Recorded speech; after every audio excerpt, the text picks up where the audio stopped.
हाय everyone, मी Sammit Patil math with T R. Sammit या YouTube चॅनलवर तुम्हा सर्वांचं स्वागत करतो. मागच्या काही दिवसापासून आपण 10वीच्या बोर्ड परीक्षेच्या पॅटर्ननुसार अल्जेब्रा आणि जॉमेट्री विषयातील प्रश्नांचा सराव करतोय. त्याच क्वेश्चन सिरीज मध्ये आज आपण जॉमेट्री मधील सिमिलॅरिटी या चॅप्टर मधील 2 मार्कासाठी जे प्रश्न विचारले जातात, ऍक्टिव्हिटी बेस्ड जे प्रश्न असतात त्यावरती चर्चा करणार आहोत. या प्रश्नांना सुरुवात करण्यापूर्वी तुम्ही जर माझ्या युट्यूब चॅनलवर नवीन असाल तर चॅनलला सबस्क्राईब करून घ्या आणि आपल्या मित्रमैत्रिणींना शेअर करा. चला तर मग सुरू करूयात आजच्या या लेक्चरला सिमिलॅरिटी या चॅप्टर मधील ऍक्टिव्हिटी बेस्ड क्वेश्चन्स. बघा, क्वेश्चन 2A मध्ये हा प्रश्न विचारला जातो. 2 मार्कासाठी हा प्रश्न असतो. याच्यामध्ये तुम्हाला 4 बॉक्स असतात. 4 बॉक्स, प्रत्येकी बॉक्स हा अर्धा मार्कासाठी असतो.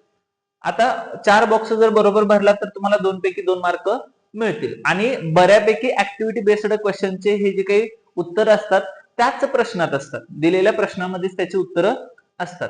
प्रश्न काय दिलाय बघा. In triangle ABC line PQ is parallel to side BC if AP is equal to 10, PB is equal to 12, AQ is equal to 15, then complete the following activity to find the value of QC.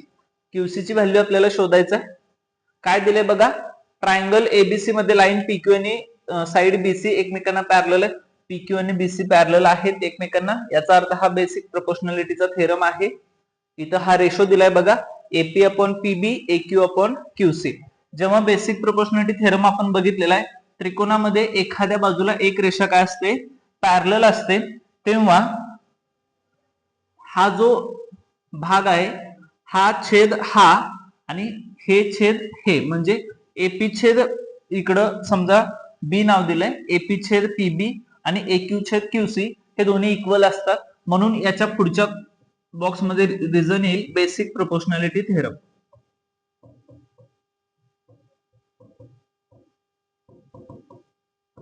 किंवा तुम्ही याला short मध्ये BPT असं देखील म्हणू शकता. त्याच्यानंतर दिलेल्या किमती आता आपल्याला इथं ठेवायचे. AP ची किंमत 10, PB ची किंमत 12, AQ ची किंमत प्रश्नात दिलेली आहे 15, ती फक्त इथं आपल्याला पुट आउट करायची. त्याच्यानंतर QC हा इकडे येईल वरती गुणाकारात, 10 खाली गेलेला आहे, 12 गुणाकारात गेले, राहिला 15, त्यामुळे 15 इथं, आणि हे कॅल्क्युलेशन करून जे काही उत्तर येईल ते आपल्याला खाली लिहायचं आहे. आता जर आपण भाग घालवला इथं,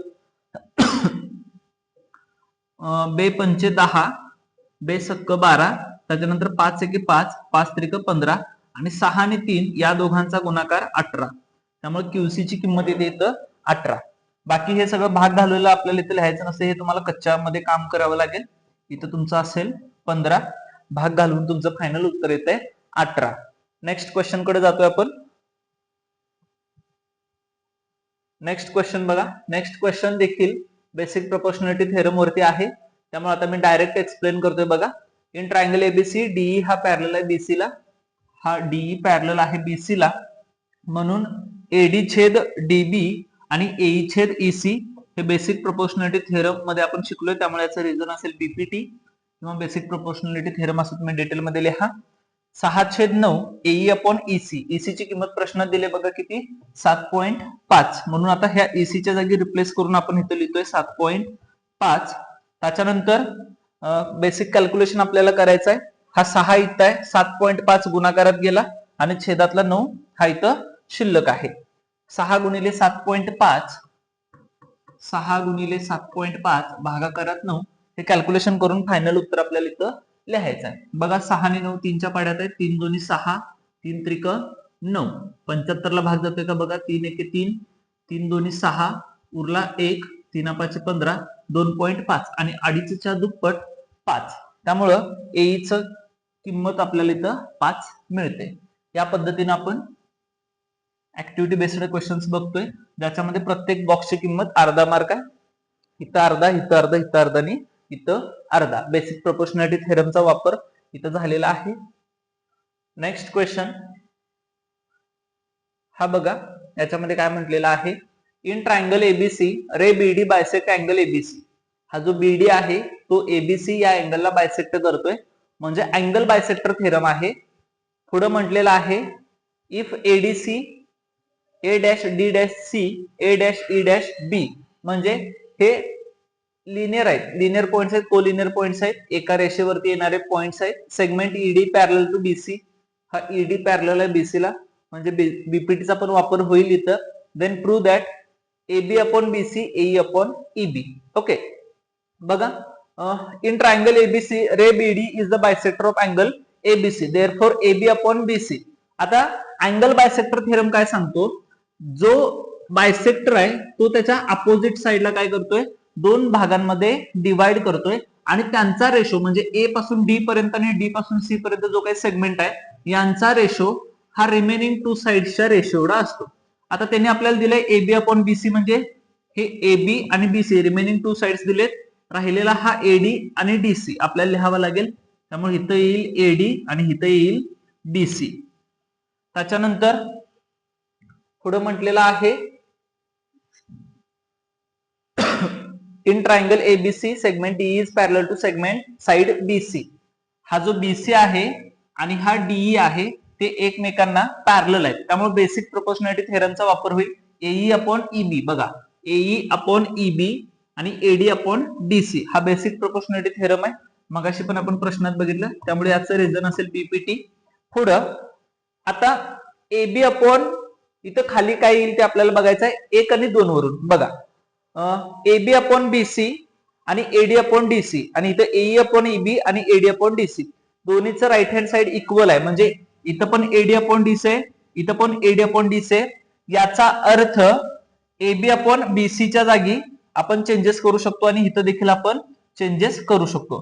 आता हा AB अपॉन BC आहे तसं आपण इथं लिहिलं. त्याच्यानंतर ह्याच्या जे काही लेफ्ट हँड साइड मध्ये AE अपॉन EB हे आपण इथं लिहिलं आणि जास्त डोकं लावायची गरज नाही, हा शेवटचा स्टेप आहे आणि आपल्याला सांगितले की प्रूफ हे करायचं आहे, म्हणजे प्रूफ करायचं आहे तेच इथं असणार आहे. त्यामुळे या ऍक्टिव्हिटीचे उत्तर त्याच प्रश्नात असतात. बघा, AB upon BC, AB upon BC, AE upon EB हेच प्रूफ करायचं आणि तेच आपल्याला बॉक्स दिले. त्यामुळे ऍक्टिव्हिटीची जी काही उत्तर असतात ती जास्तीत जास्त त्याच प्रश्नामध्ये असतात, त्यामुळं याच्यामध्ये मार्क घालवायचे नाहीत. पुढचा प्रश्न बघा, आकृती बघितल्या बघितल्या लक्षात येते, 3 समांतर रेषा दिलेल्या आहेत आणि 2 छेदिका दिलेल्या आहेत. 3 पॅरलल लाईन्स अँड ट्रान्सव्हर्सल. बघा काय म्हटलंय, AB पॅरलल आहे CD ला आणि CD पॅरलल आहे EF ला, म्हणजे 1 2 3 ह्या समांतर रेषा आहेत आणि ह्या 2 त्याच्या छेदिका आहेत. त्याच्यावरून आपल्याला हे काहीतरी पुढचं प्रूफ करायचं. ओके, काय म्हटलंय बघा, दिलेल्या सगळ्या किमती आहेत AC CE आणि BD चं. AC अपॉन, आता इथं काय येईल तर बघा, हे जे त्याचे तुकडे होत आहेत समान, AC अपॉन CE आणि BD अपॉन DF यांचा रेशो इक्वल असतो, त्यामुळे AC च्या सोबत छेदात येईल CE, AC CE येईल आणि BD अपॉन DF, त्यामुळे इथं वरती येईल BD अपॉन DF. आता BD ची किंमत प्रश्नात आपल्याला 8 दिलेली आहे, बाकीच्या व्हॅल्यूज AC ची 6, CE ची 9, BD ची किंमत आपल्याला 8 दिलेली आहे, DF आहे तसं आहे. आता DF आपल्याला शोधायचा आहे. DF शोधायचा असेल तर हा इकडे वरती जाईल, 9 हा इकडे जाईल आणि 6 खाली येईल, म्हणजे 8 गुणिले 9, 8 गुणिले 9 आणि भागाकारात 6. भाग घालवा, 2 त्रिक 6, 2 चोक 8, 3 एके 3, 3 त्रिक 9 आणि 4 त्रिकम 12. त्यामुळे DF चं उत्तर असेल 12. या पद्धतीने आपण ही ऍक्टिव्हिटी कंप्लीट केली. 3 पॅरलल लाईन्स अँड ट्रान्सव्हर्सल या थेरम वरती हा प्रश्न होता. बघा, हे जे त्याचे तुकडे आहेत 2, हा इथून इथपर्यंत, इथून इथपर्यंत, इथून इथपर्यंत आणि इथून इथपर्यंत, हे दोन्ही रेशो काय असतात, इक्वल असतात 3 पॅरलल लाईन्स आणि ट्रान्सव्हर्सल मध्ये. Next question,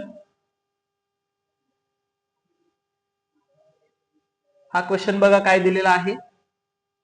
in the above figure segment AC and segment BD intersect each other in point P if AP upon CP, BP upon DP, AP upon CP दिलाय, AP upon CP, BP upon DP, then complete the following activity to prove triangle ABP is similar to CDP. इथं similar चं चिन्ह आहे, similar to CDP. आता जे prove करायचं तेच लास्टला आहे, त्यामुळे इथं डायरेक्ट बिनधास्तपणे तुम्ही लिहून टाका, ट्रायंगल ABP हा सिमिलर असणार आहे CDP ला.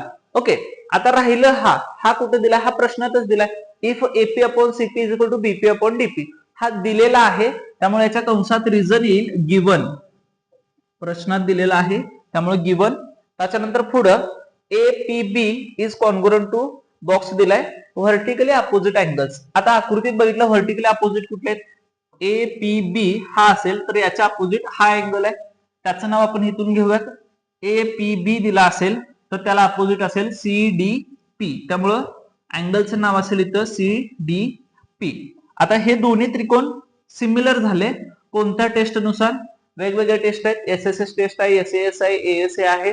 आता इथं जर बघितला बाजू त्याच्या प्रपोर्शन मध्ये आहेत, साइड्स त्याच्या प्रपोर्शन मध्ये आहेत, गुणोत्तर त्याचं प्रमाणात आहे आणि एक अँगल कॉन्ग्रुएंट आहे, दोन बाजू आणि एक अँगल, असं टेस्ट कोणतं आहे? तर SAS टेस्ट फॉर सिमिलिटरी किंवा ऑफ सिमिलॅरिटी. या पद्धतीने हा प्रश्न आहे. पुढचा प्रश्न झाले, एवढेच प्रश्न आहेत. बाकी तुम्ही अजून ह्यावरती जे काही प्रश्न असतील त्याची तयारी करा. याच पद्धतीने आपण आणखीन बाकीच्या उरलेल्या सर्व चॅप्टर्स वरती अल्जेब्रा आणि जिओमेट्री मधील जे काही चॅप्टर आहेत त्या सगळ्या चॅप्टर वरती चर्चा करणार आहोत. त्यासाठी मॅथ विथ TR समेत या युट्यूब चॅनलला सबस्क्राईब करून घ्या, जेणेकरून नवनवीन व्हिडिओज तुमच्यापर्यंत पोहोचतील आणि तुमच्या मित्रमैत्रिणींना देखील लिंक शेअर करा, जेणेकरून त्यांचाही अभ्यास चांगला होईल. थँक्यू, धन्यवाद.